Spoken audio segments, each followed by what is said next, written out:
Good morning, I am Dr. Smriti, plastic and cosmetic surgeon at Tamira Plastic Surgery, Chennai. Today, I am going to take you through the procedure to the surgery which we are going to perform today. This is the second time I am performing the surgery on this patient. 6 months back, I did surgery on her for a different concern. So she got the confidence and she has returned back to get her another surgery done for different concern.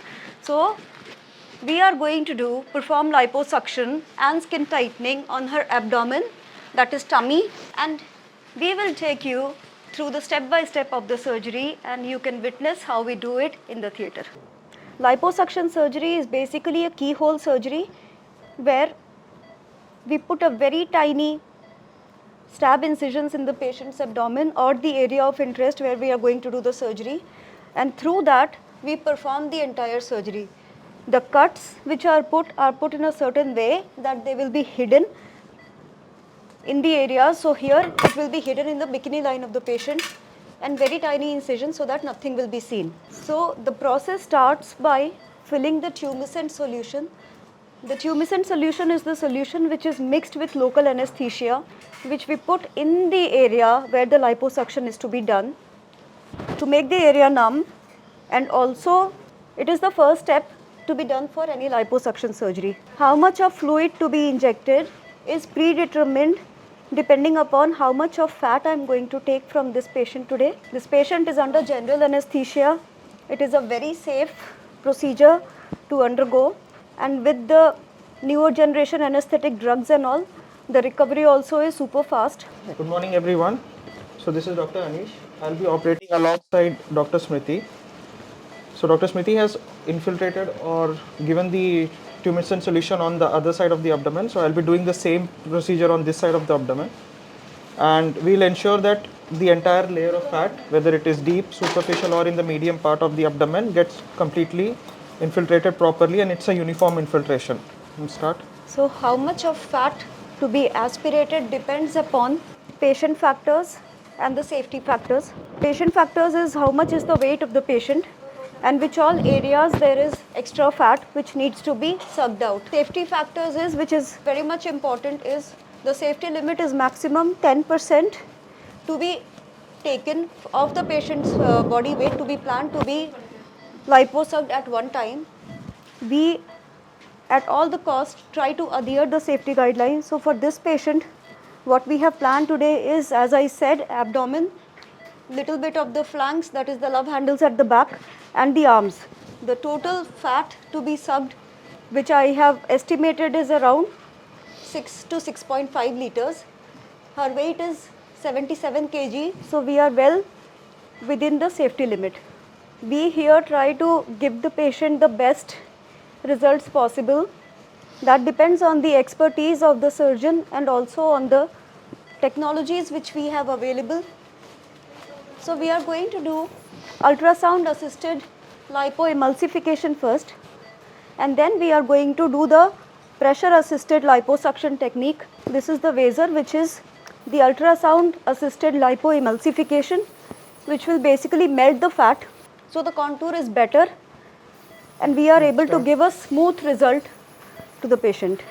So this here gives the ultrasound energy, delivers the ultrasound energy inside, which causes the cavitations and emulsifies the fat. So basically it melts the fat inside the cavity. So and these are are 200, called 200. safety ports. They are inserted onto 6 to the 6.5 total stand निकालना है incisions बस. that we create. And the main idea is to make sure that when we go around the port site repeatedly, there are sometimes friction burns that happen. And also, while doing any of these energy-based devices such as a radio frequency or even an ultrasound-assisted device, there are chances that once, if you come out too close to the port, you may cause skin burn as well. So when you use these safety ports, we can make sure that there are no marks that are present or no burns that happen around the incision site, and the recovery is faster and the healing also is very good. The scars are also improved because again and again the cannula doesn't come and abrade the skin. So the scars are also very concealed and nice. So why is she asking the time is because while we do the Vaser, the rough idea is to make sure that it is uniformly emulsified or the fat gets sliced all across. So the thumb rule that we use is for every 100 ml of fluid that we have given inside, we will do vaser for approximately 1 minute. Also, the other thing is the skill of the surgeon, wherein while she is doing the emulsification process, she is able to perceive the loss of resistance that is happening around the tissues.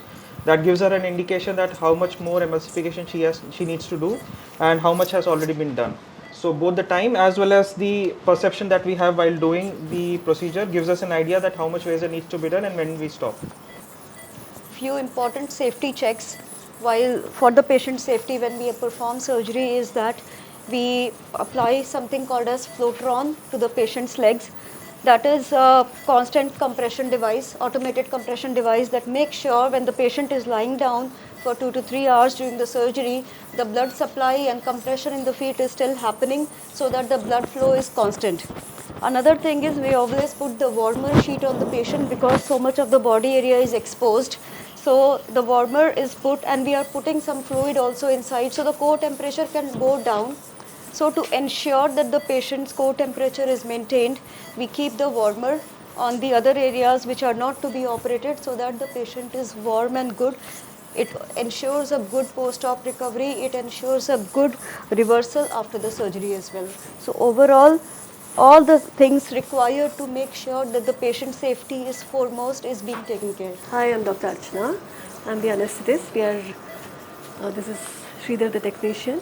We manage the anesthesia part. So for liposuction, it's very tailored. We have to monitor the blood pressure, the pulse rate, the EtCO2.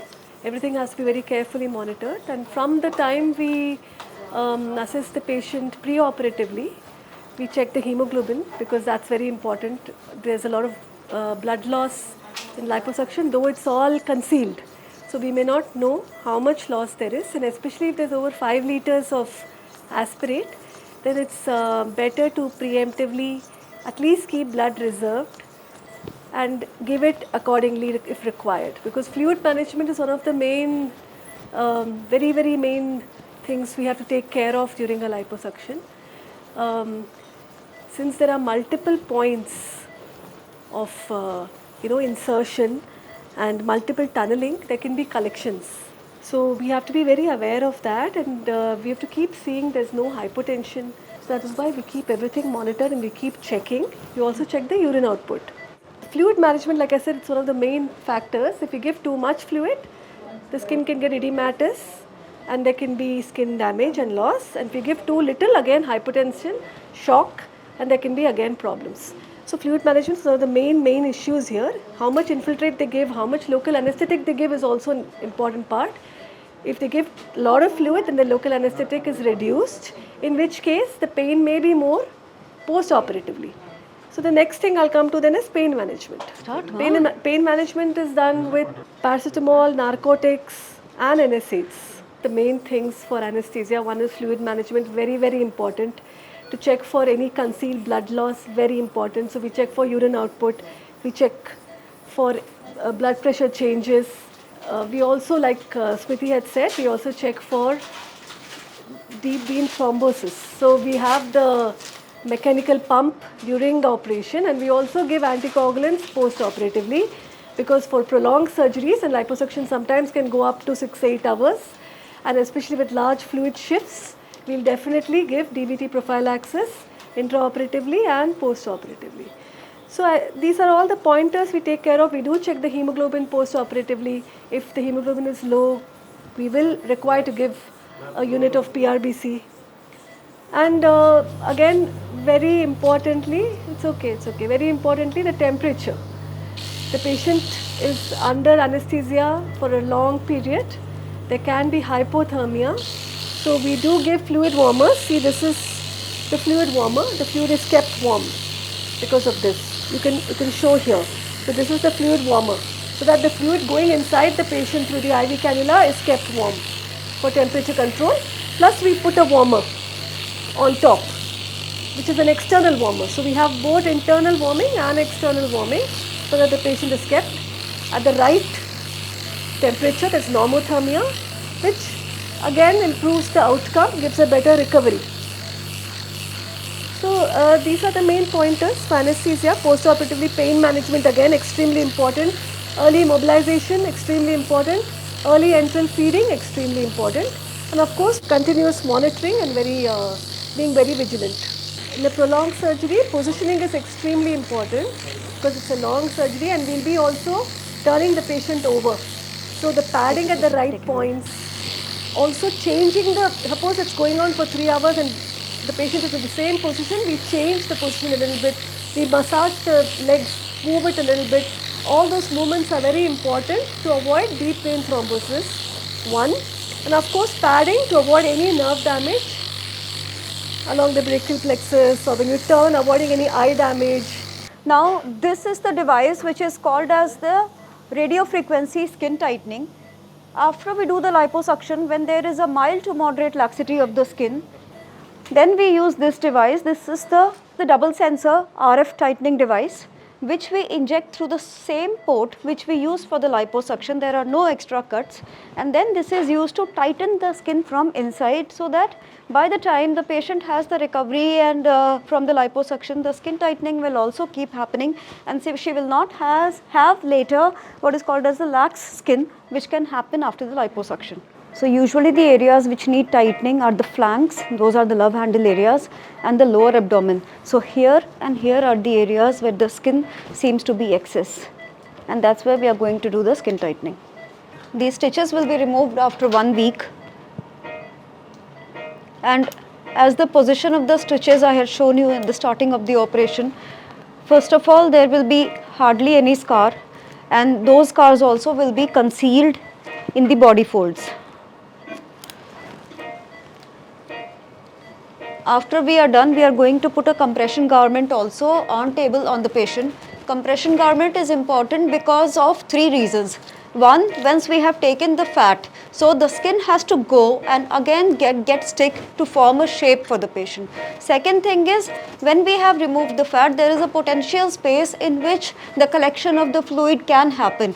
To prevent that, compression garment is put. And third is, when the compression garment is put, patient feels very comfortable as there is no unnecessary movements, so the pain is also controlled. So this is about it. Here today we had shown you how from starting till end we perform a liposuction with skin tightening using the Vaser, micro air, and also the RF body tightening, so that the skin tightening also happens. So we did for the abdomen skin tightening and lipo. It took us around roughly 2 hours. So that is how a procedure of a liposuction looks like. It's a very safe procedure. It takes a short duration, done under anesthesia. Patient does not feel a thing. Sometimes we also put a drain to fasten the recovery of the patient, so that whatever fluid is collected inside should come out. Usually when we do a single area liposuction, it is a daycare procedure, so patient does not need to stay overnight. But whenever we do more than 2 areas, so how we are doing today 3 areas, so then we put the patient overnight here so that we can monitor them, give them a good pain relief, so that their recovery is smooth and they don't experience so much of pain. So that's about it. For more videos like that, please subscribe us, like, share, and do comment if you would like to see any more videos like that, and if there is a special request, we will take care of it. Thank you so much. Signing off from the OT. See you next time.